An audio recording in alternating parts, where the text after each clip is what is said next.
Oke, selamat pagi rekan-rekan. Jadi kita ketemu lagi di materi sesi 12. Ini materi sesi 12 ini tambahan, sebenarnya tidak ada di materi yang semester lalu. Jadi ini hanya tambahan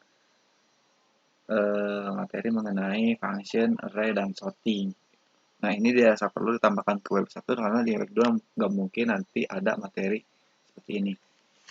Lalu untuk materinya sendiri, itu teori dan praktek sama. Jadi kalian bisa ambil materi praktek, materi teori di praktek. Jadi yang nanti ada di e-learning hanya link video untuk penjelasan materi tersebut. Jadi tujuan mata kuliahnya, kita akan mempelajari apa itu function, apa itu array, dan bagaimana cara membuat sorting. Nah, masuk ke materi yang pertama, function. Selain dapat memanggil built-in function yang kemarin kita sudah pelajari, ada misal substring dan lain-lain. Nah, kita juga dapat membuat customized function. Function merupakan blok statement atau pernyataan yang dapat dipanggil berulang kali. Gitu. Jadi kalau nanti mau pengelompokan statement, usahakan disimpan dalam sebuah function agar kita tidak perlu membuat statement-statement berulang kali. Lalu function tidak akan dieksekusi ketika halaman dibuat. Jadi ketika halaman dibuat, gak mungkin function langsung dijalankan. Jadi kita harus panggil dulu. Lalu untuk membuat sebuah function, kita perlu memanggil keyword function tersebut dengan nama functionnya. Nama function boleh diawali dengan huruf atau simbol underscore. Tidak boleh diawali dengan angka. Disarankan untuk memberikan nama function yang mencerminkan isi dari function tersebut. Misal, function tersebut itu isinya tentang penjumlahan, pengurangan, dan misal perkalian. Nah, kalian bikin kalkulasi gitu. Nama function kalkulasi. Nah, setiap function ini pasti ada kurung kurawal buka dan kurung kurawal tutup. Nah, nanti di dalamnya ada statement yang diapit oleh kurung kurawal buka dan kurung kurawal tutup.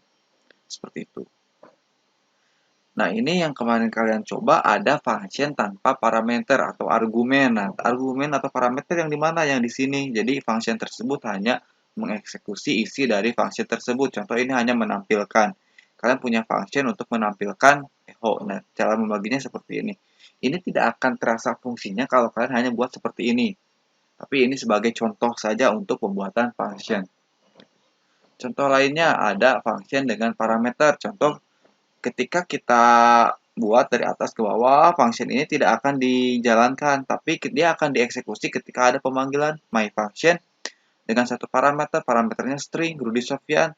Nanti dia akan memanggil function dengan nama myFunction.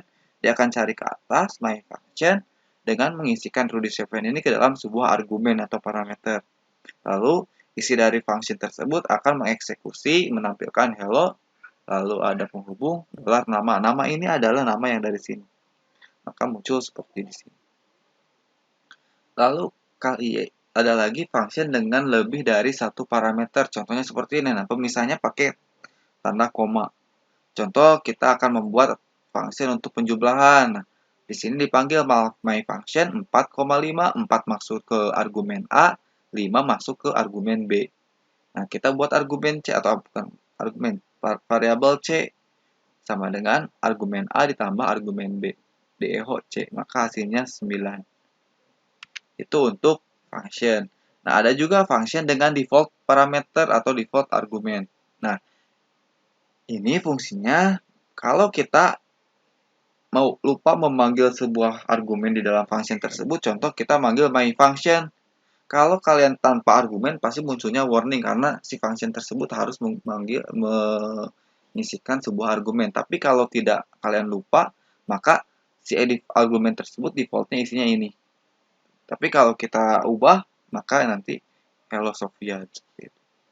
Jadi boleh ditulis seperti ini, boleh ditulis seperti ini. Kalau ada default argumennya. Tapi kalau si argumennya harus diisi, ya diisi. Lalu terakhir ada return function, jadi function yang mengembalikan nilai. Nah, ini sama kayak tadi, cuman ada return value-nya. Nah, tadi kita cuma manggil myFunction aja, nah kita panggil echo untuk memunculkannya. Echo myFunction, ini sama aja. Lalu yang selanjutnya ini sudah familiar dengan kalian, kan sudah belajar algoritma, ada struktur data, ada berorientasi objek. Nah, kalian pasti sering berhubungan dengan array. Jadi, array itu sama dengan variabel, namun array dapat menyimpan beberapa value. Jadi, secara singkatnya, secara defaultnya, array itu adalah kumpulan variabel yang memiliki tipe data yang sama. Namun, di PHP dapat memiliki tipe data yang berbeda-beda juga. Dan jika variabel kita buat variabel untuk value yang sejenis, maka memerlukan sejumlah variabel dengan nama yang berbeda. Tapi, di dalam array cukup satu saja. Contohnya seperti ini perbedaan array dengan variabel. Kita punya kumpulan variabel dengan nama buah-buahan. Nah, kalau kita pakai variabel, nah kita harus buat mango isinya mangga, grape isinya anggur, orange isinya jeruk. Kalau mau munculkan eho mango, eho grape, ya. Tapi dengan array kalian bisa tuliskan satu saja. Fruit kurung sikut ini menandakan array gitu ya, mangga, anggur, jeruk. Jadi di dalam variabel array buah-buahan isinya adalah mangga, ada anggur, ada jeruk. Nah, perbedaannya kalau kalian mau memunculkan seluruh isi dari array tidak bisa menggunakan echo. Jadi harus menggunakan printf. Maka nanti yang munculnya seperti ini. Array 0 isinya mangga, key yang pertama isinya anggur, key yang kedua isinya jeruk. Dan seterusnya. Tapi kalau kalian mau memunculkan mangganya saja gimana? Nah, pakai indeksnya. Nanti kita akan bahas di slide selanjutnya. Ada 3 jenis array, ada index array, ada associative array, ada multidimension array. Nah, yang kita akan bahas di mata kuliah web 1 ini hanya index sama associative, multidimension nanti ada di web 3. Nah, ini ada perbedaan associative array dengan numerical array. Nah, kalian boleh tuliskan untuk array itu pakai array, kurung buka, kurung tutup, atau langsung kurung sikut. Nah, kalau numerical array ini perbedaannya hanya di key-nya saja. Jadi array itu punya dua apa namanya? Isinya ada array key, ada array value. Nah, ini array key, ini array value. Ini nanti penjelasannya di sini. Nah, array key kalau kalian tuliskan seperti tadi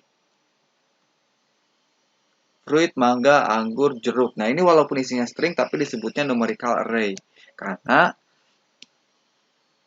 isi dari array key-nya adalah numerik. Jadi dimulai dari indeks ke 0, 1, 2, 3, 4, 5. Jadi kalau ditanya ini ada berapa indeks? Ya ada 5 indeks. Itu dimulai dari indeks ke 0. Tapi kalau ditanya value-nya pasti ada 6. Indeks 0, 4, indeks ke 1, 3, indeks kedua, 5, dan seterusnya. Tapi kalian juga boleh membuat sebuah associative array.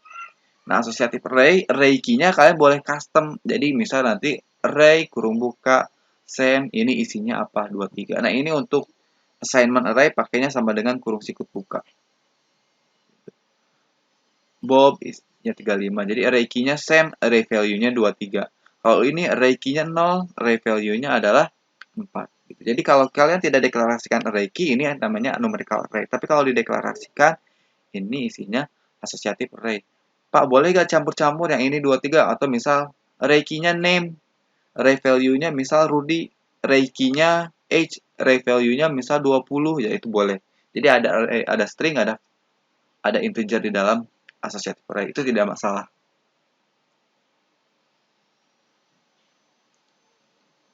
Nah, ini ada dua cara untuk membuat index array.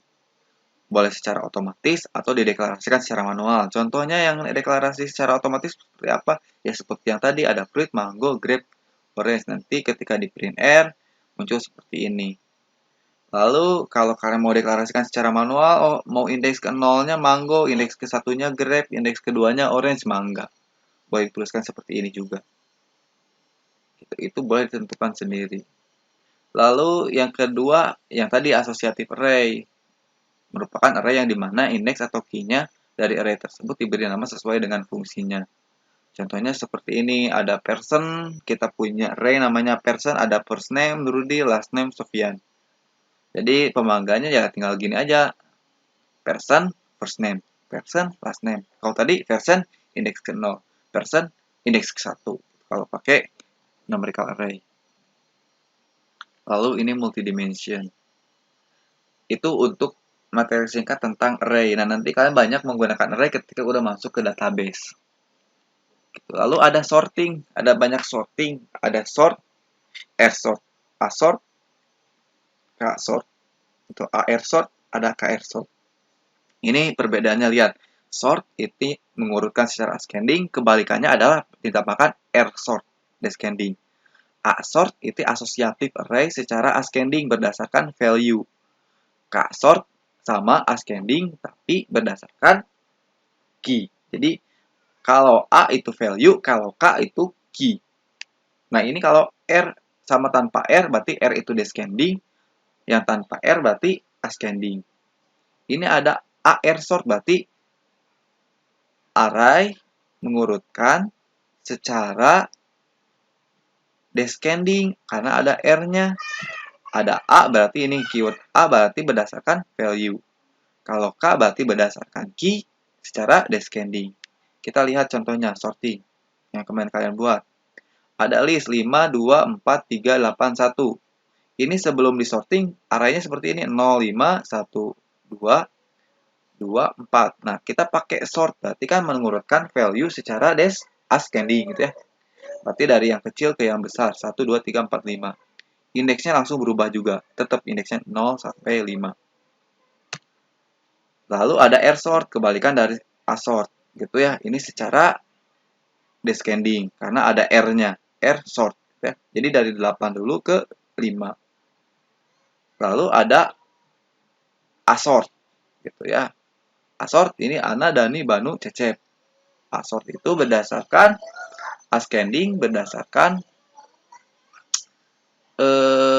value. Gitu ya. Jadi 72, 80, 85, 100. Lalu ada kasort. Kasort berdasarkan key tapi ascending. Jadi yang terurut ada Ana, Banu, Cecep, Dani. Nah, ini ikut Ana tetap 100 gitu ya. Jadi value-nya gak berubah. Walaupun key-nya dirubah-rubah. Tapi kalau tadi itu berubah juga. Ada asort. Ini juga sama. Ini berdasarkan value tapi descending. Ada KR sort. Ini berdasarkan